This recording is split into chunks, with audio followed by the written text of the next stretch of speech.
새벽 4시 13분. 알람도 없이 눈이 떠집니다. 50년 넘게 해온 일이라 몸이 먼저 압니다. 남편 영수가 깨어날 시간이니까요. 여보, 일어나셔야죠. 대답이 없어도 괜찮습니다. 이제는 익숙해졌으니까요. 영수는 이제 10살짜리 아이처럼 생활합니다. 치매 진단을 받은 지 6년째, 요즘은 제 얼굴도 알아보지 못하는 날이 더 많아졌습니다.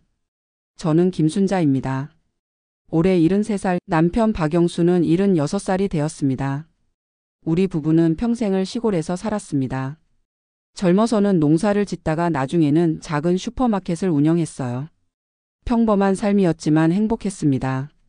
두 아들을 키워 모두 서울로 대학을 보냈고 각자 좋은 직장에 취직해 가정을 꾸렸습니다. 모든 것이 순탄했습니다. 그러다 6년 전 영수가 자꾸 물건을 제자리에 두지 않고 엉뚱한 곳에서 찾기 시작했어요. 처음에는 나이 탓이라 생각했습니다. 누구나 나이가 들면 깜빡깜빡하는 법이니까요. 하지만 증상은 점점 심각해졌습니다. 마을 어귀에 있는 우리 집을 찾지 못하고 헤매는 날이 늘어났고 어느 날은 제 이름을 기억하지 못했습니다. 아줌마는 누구요?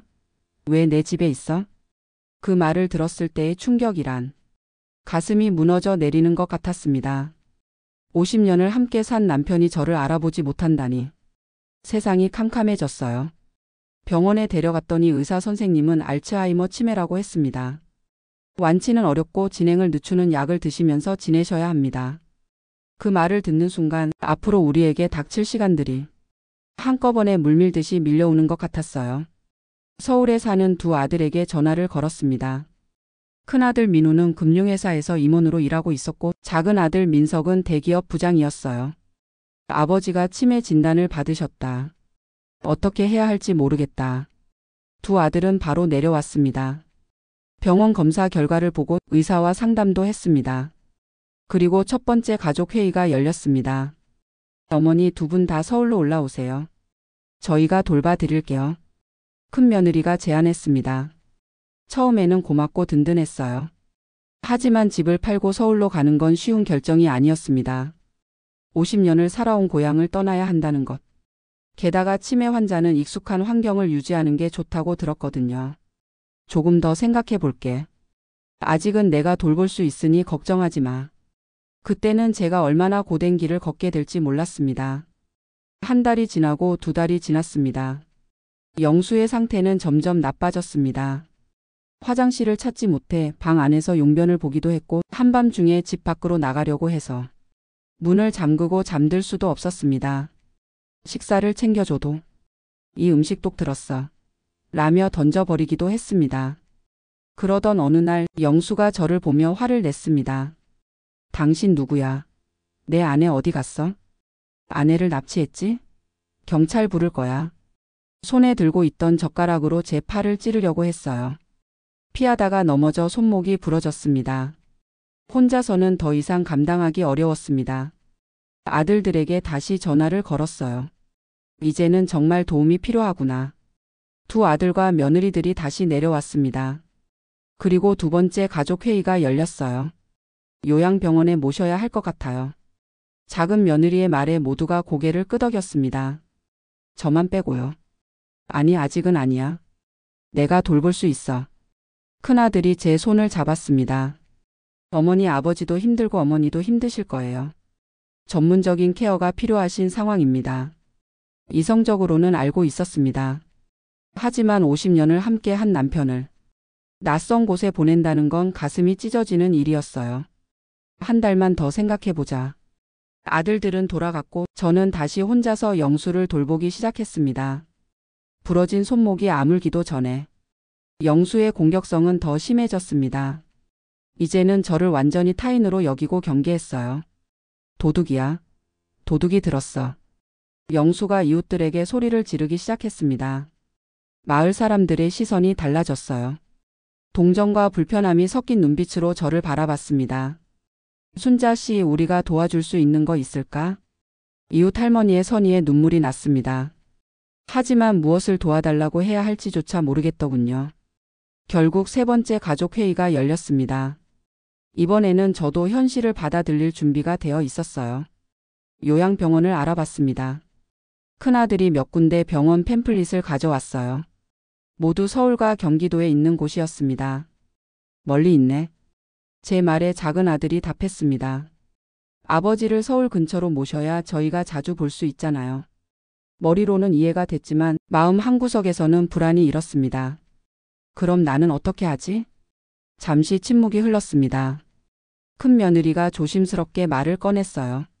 어머니는 그동안 시골집에서 좀 쉬시는 건 어떨까요?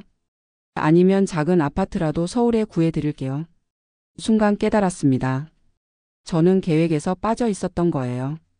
영수는 요양병원으로 보내고 저는 어디로든 가면 된다는 듯이 아니야. 영수랑 같이 갈 거야.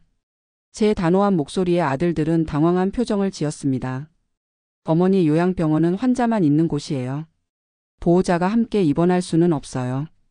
그럼 같은 동네에 방을 구할 거야. 매일 병원에 가서 영수를 돌볼 거야. 큰아들이 한숨을 쉬었습니다. 어머니 현실적으로 생각해 보세요. 서울은 물가가 비싸요. 아버지 요양병원비도 만만치 않은데 말을 끝맺지 못하는 아들의 표정에서 제가 짐이 되고 있다는 것을 느꼈습니다. 내가 알아서 할게. 그렇게 가족회의는 끝났습니다. 일주일 후 영수는 경기도 용인의 요양병원으로 입원했습니다. 저는 집을 팔았습니다. 50년간의 추억이 담긴 집이었지만 이제는 그 추억을 간직할 사람도 없었습니다. 3억 원. 시골 집치고는 꽤 괜찮은 가격이었습니다. 그중 1억 원은 영수의 요양병원비로 따로 모아두었고 나머지 돈으로 용인에서 작은 원룸을 월세로 구했습니다. 보증금 2천만 원에 월세 55만 원. 연금으로 받는 돈이 85만 원이니 생활비를 아껴 쓰면 몇 년은 버틸 수 있을 것 같았습니다. 드디어 새로운 생활이 시작됐습니다. 매일 아침 7시에 일어나 9시에 병원에 도착했습니다. 안녕하세요 어르신 또 오셨네요. 간호사들은 친절했습니다.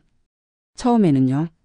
시간이 지날수록 병원 측의 태도가 미묘하게 바뀌었습니다. 제가 하루 종일 영수 곁에 있으면서 간호사들의 일에 관여하는 게 불편했던 모양입니다.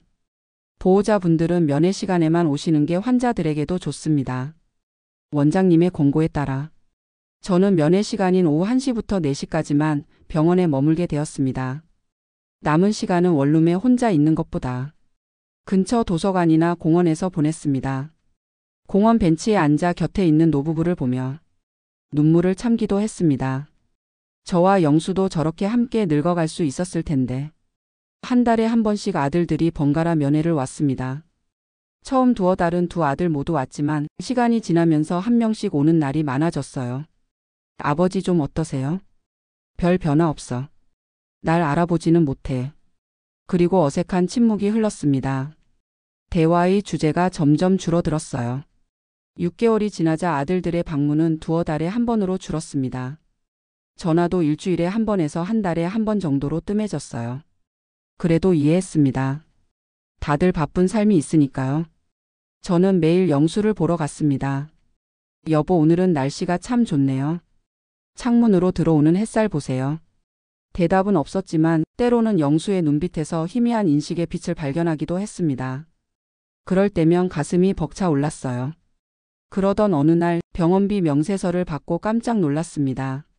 한 달에 350만 원.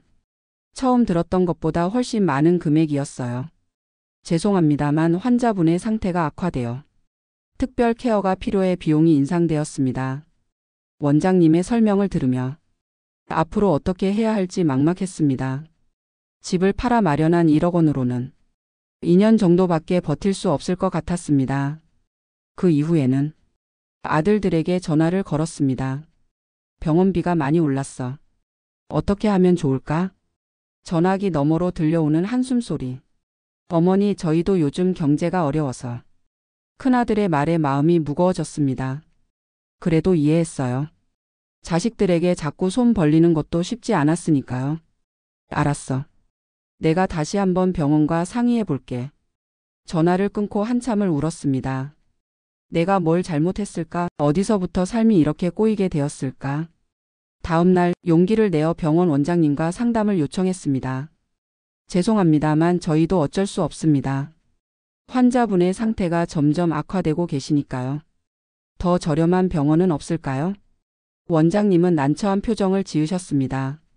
물론 있겠지만 시설이나 케어의 질은 보장할 수 없습니다.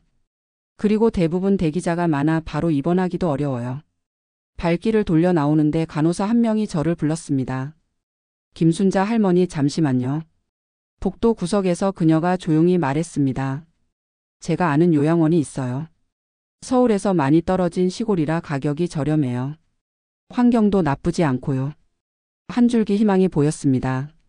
그 간호사가 알려준 곳은 강원도 정선의 작은 요양원이었습니다. 한 달에 150만 원. 지금보다 훨씬 저렴했어요. 하지만 문제는 거리였습니다. 용인에서 정선까지는 차로 3시간 이상 걸렸습니다. 대중교통으로는 5시간이 넘게 걸렸어요. 고민 끝에 아들들에게 상의했습니다. 정선에 있는 요양원으로 아버지를 모시려고 해. 강원도요? 너무 멉니다. 작은 아들의 반응이 즉각적이었습니다. 그래도 가격이 훨씬 저렴하대. 이대로 가면 돈이 얼마 못 가.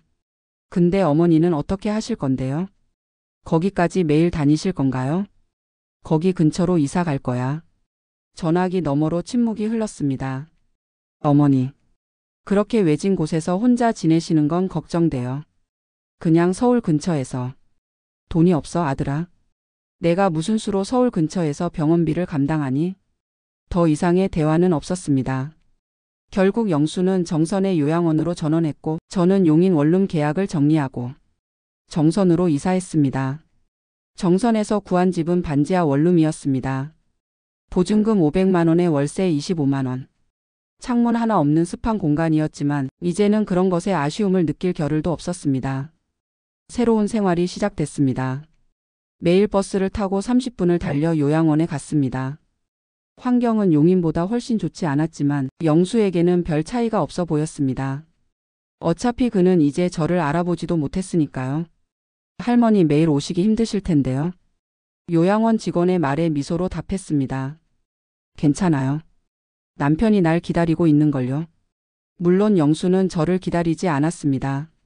하지만 제가 영수를 기다리고 있었어요. 그가 저를 한 번이라도 더 알아봐 주기를.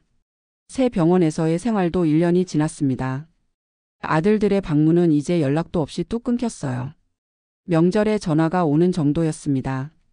어머니 요즘 어떠세요? 늘 그렇지 뭐. 별일 없어. 말을 아끼게 되었습니다. 어차피 제 고민을 말해봤자 부담만 줄 뿐이라는 걸 알게 되었으니까요. 어느 날 요양원에 도착했을 때 이상한 분위기가 느껴졌습니다. 김순자 할머니 원장님이 찾으세요. 원장실에 들어서자 긴장된 표정의 원장님이 앉아 있었습니다. 환자분 상태가 많이 안 좋아지셨습니다. 영수가 폐렴에 걸렸다고 했습니다. 고령의 치매 환자인 경우 폐렴은 치명적일 수 있다고요. 대학병원으로 전원해야 합니다만. 원장의 말이 이어졌습니다. 비용이 상당할 겁니다. 그 순간 머릿속이 하얘졌습니다. 남은 돈은 얼마 없었어요. 이제 어떻게 해야 할까? 일단 전원해 주세요. 비용은 어떻게든 해결하겠습니다. 영수는 춘천의 대학병원으로 옮겨졌습니다. 중환자실 비용은 하루에 100만 원이 넘었어요. 마지막 남은 돈마저 바닥나고 있었습니다. 아들들에게 다시 연락했습니다. 아버지가 위독하시대. 빨리 와주었으면 좋겠어. 큰아들이 먼저 도착했습니다. 오랜만에 보는 아들의 얼굴에 반가움보다는 불안감이 앞섰어요. 어머니 어떻게 된 거예요? 상황을 설명하자 아들은 한숨을 내쉬었습니다. 비용이 얼마나 들까요? 모르겠어. 일단 급한 대로 500만 원 정도. 아들은 주머니에서 지갑을 꺼내 카드를 건넸습니다. 일단 이걸로 해결하세요. 민석이도 곧 올 거예요. 감사했습니다. 하지만 왠지 모를 서운함도 느껴졌어요. 마치 돈만 주면 모든 게 해결된다는 듯한 태도가. 작은 아들도 도착했고 셋이서 의사와 상담했습니다. 많이 위중하십니다. 회복 가능성도 낮고요.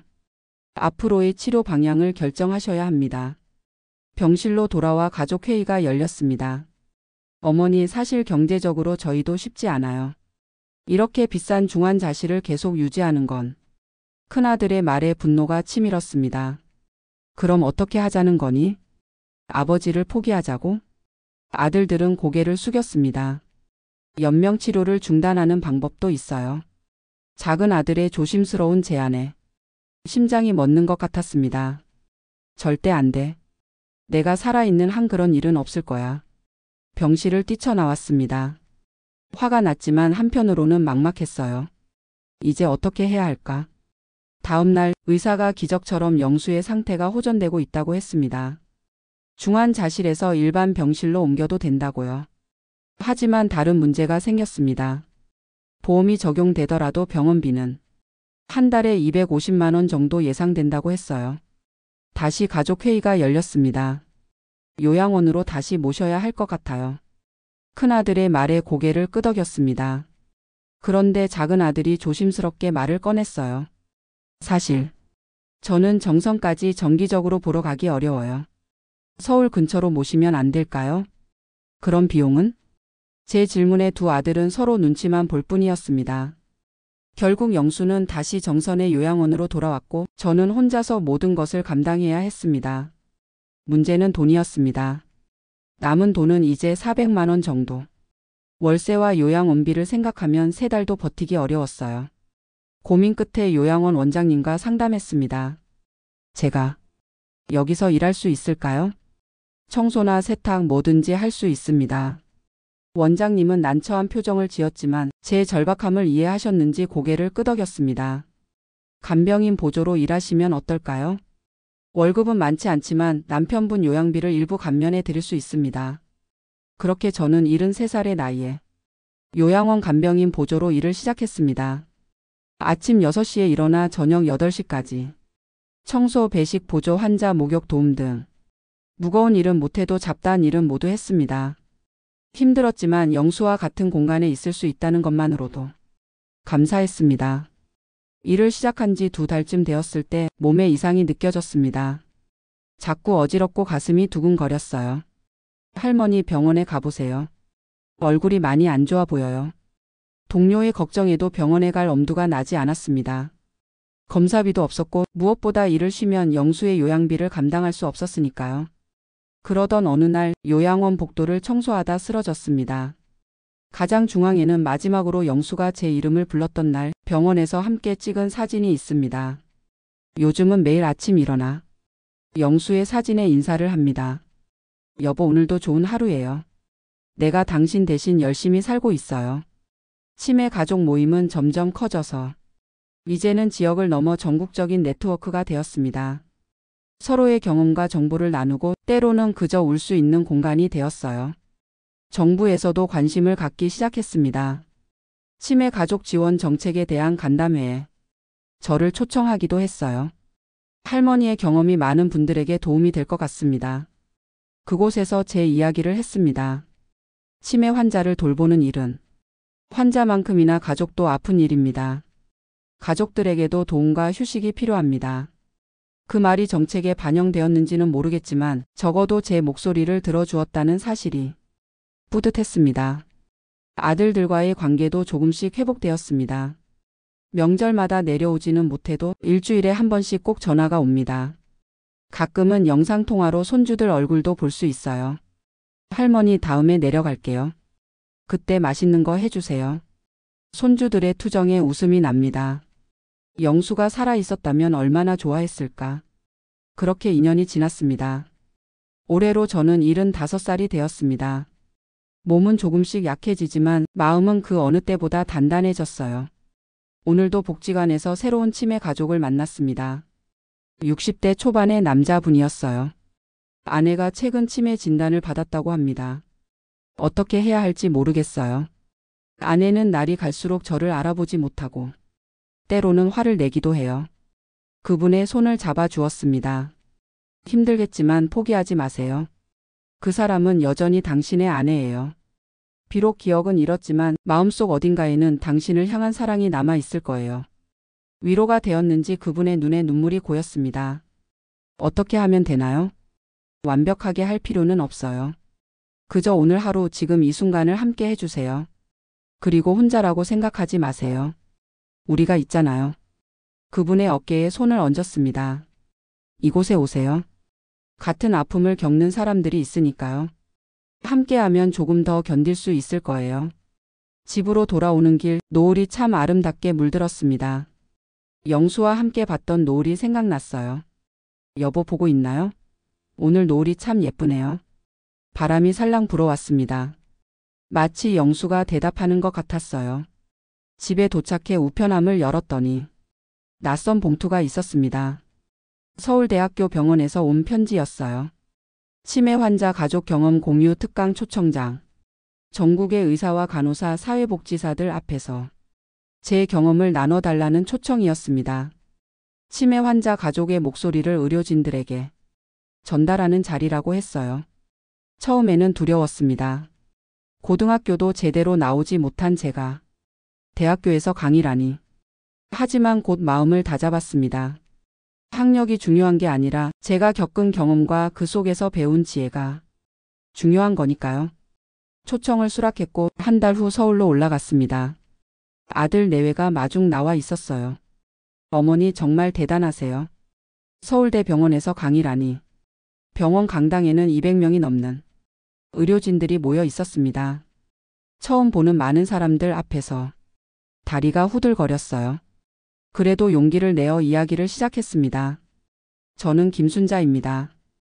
75살이고 남편은 2년 전 치매로 세상을 떠났습니다. 우리는 50년을 함께 살았습니다. 처음에는 떨리던 목소리가 점점 단단해졌습니다. 치매는 환자의 병이 아니라 가족 모두의 병입니다. 환자가 기억을 잃어가는 동안 가족들은 마음이 찢어집니다. 청중들이 숨소리도 내지 않고 저의 이야기에 귀 기울였습니다. 의사 선생님들, 간호사 선생님들, 치매 환자를 대할 때 그 뒤에 있는 가족들도 생각해 주세요. 그들도 환자만큼 아프고 지쳐 있습니다.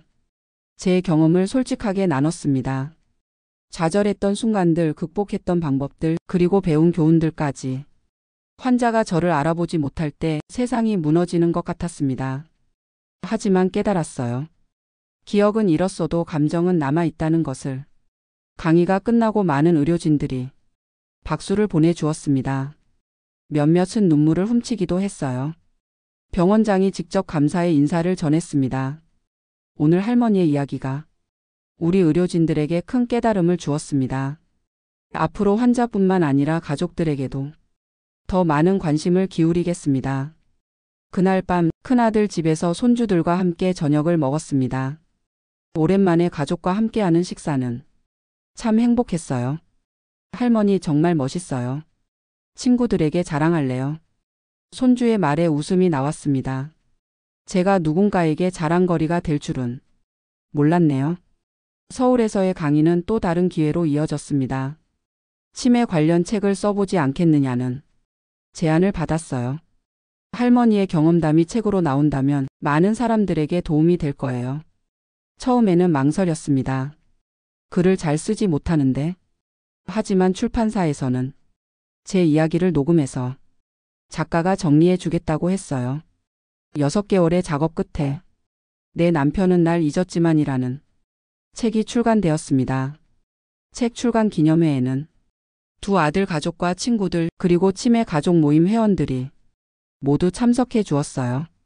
어머니 정말 자랑스럽습니다. 큰아들이 꽃다발을 건넸습니다.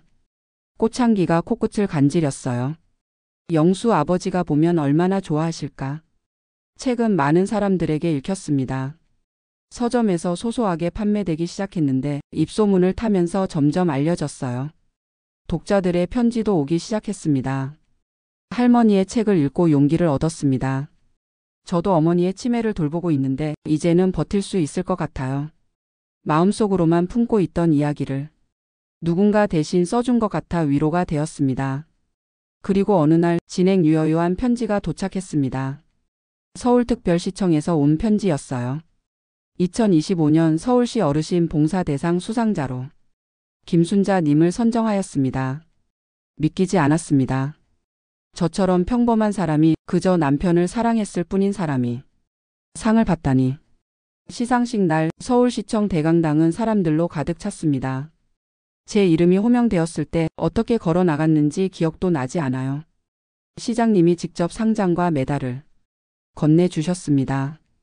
김순자 할머니는 개인적인 아픔을 이겨내고 많은 치매 환자 가족들에게 희망이 되어 주셨습니다. 그 헌신과 용기에 깊은 감사를 드립니다. 마이크 앞에 섰을 때 준비해온 말이 모두 생각나지 않았습니다. 그저 진심을 전할 수밖에 없었어요. 이상은 저 혼자의 것이 아닙니다. 저와 같은 길을 걷고 있는 모든 치매 환자 가족들의 것입니다. 목이 메어 잠시 말을 멈추었습니다.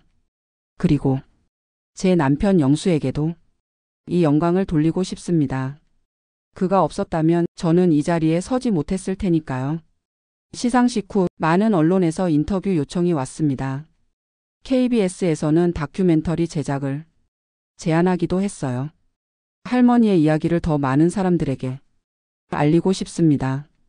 처음에는 부담스러웠지만 이것이 제가 할 수 있는 일이라 생각했습니다. 치매라는 병과 싸우는 가족들에게 작은 희망이 되어줄 수 있다면. 다큐멘터리는 3개월간의 촬영 끝에 방영되었습니다. 잊혀진 사랑의 기록이라는 제목이었어요. 방송이 나간 후 정부에서도 관심을 갖기 시작했습니다. 치매 국가 책임제 정책을 강화하고 특히 가족 지원 프로그램을 확대하겠다는 발표가 있었어요.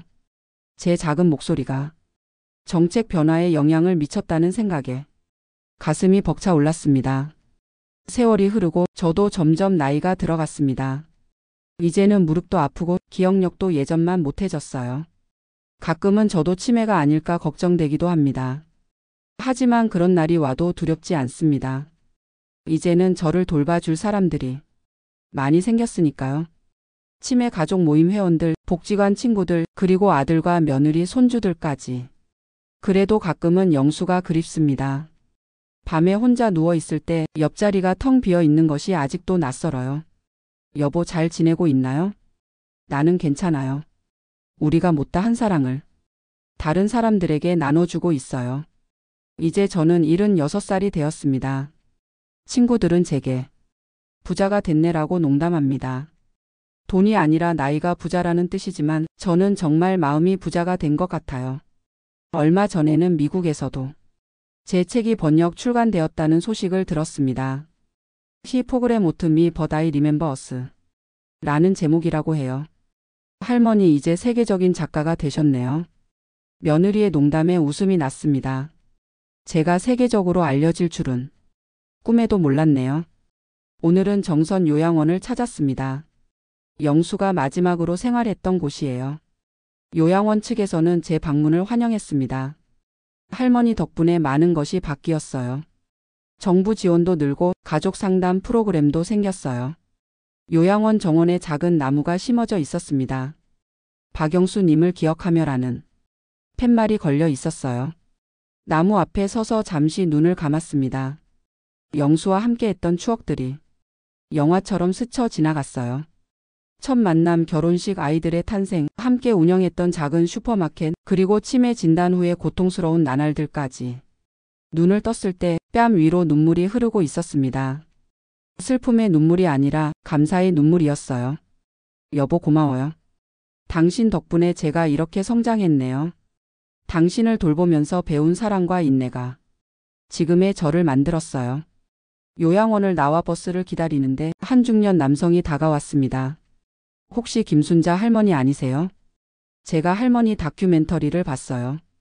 정말 감동받았습니다. 낯선 이의 인사에 쑥스러웠지만 한편으로는 기뻤습니다. 제 이야기가 정말 많은 사람들에게 닿고 있구나 싶어서요.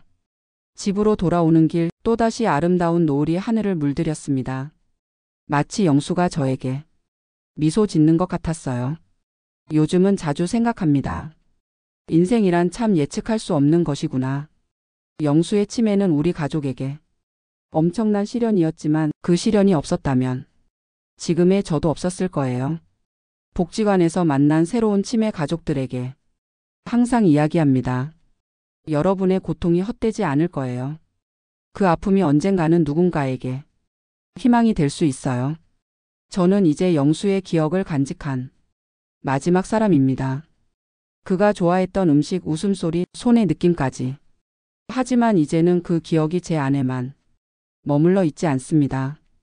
책과 다큐멘터리 강연을 통해 많은 사람들에게 전해졌으니까요. 얼마나 더 살 수 있을지 모르겠습니다. 나이가 들면서 체력은 점점 떨어지고 아픈 곳도 늘어났어요. 하지만 두렵지 않습니다. 제가 갈 곳에는 영수가 기다리고 있으니까요. 아들들에게는 자주 이야기합니다. 나중에 내가 치매에 걸리면 너무 애쓰지 마. 그냥 편안하게 보내줘. 물론 아들들은 어머니 무슨 말씀을 요라며 손사래를 치지만 저는 진심입니다. 인생의 마지막 순간까지 존엄성을 지키고 싶어요. 영수처럼 자신이 누구인지도 모른 채 고통 속에 살고 싶지는 않으니까요. 오늘도 복지관으로 향합니다. 새로운 치매 가족들이 기다리고 있어요. 그들에게 제 경험과 지혜를 나누고 때로는 그저 함께 울어주는 것. 그것이 제가 할 수 있는 일이고 영수에게 보답하는 방법이라고 생각합니다. 버스에 오르며 생각했습니다. 인생은 참 신기한 여정이구나. 73살에 혼자 남겨져 삶의 의미를 잃었다고 생각했는데 이제는 다시 살아갈 이유를 찾았으니까요. 창밖으로 보이는 푸른 하늘을 바라보며 미소 지었습니다. 여보, 오늘도 좋은 하루예요. 내가 우리의 사랑을 많은 사람들에게 전하고 있어요. 그러니 걱정 말고 편히 쉬세요. 버스가 출발하고 새로운 하루가 시작됩니다. 제 인생의 새로운 장이 계속해서 써지고 있는 거죠. 가족들에게 버림받았다고 생각했던 73세의 할머니가 이제는 많은 이들에게 희망과 위안을 주는 사람이 되었습니다. 그것이 바로 저의 선택이었습니다. 포기하지 않고 사랑을 기억하기로 한 선택. 그 선택이 저를 여기까지 이끌어왔습니다.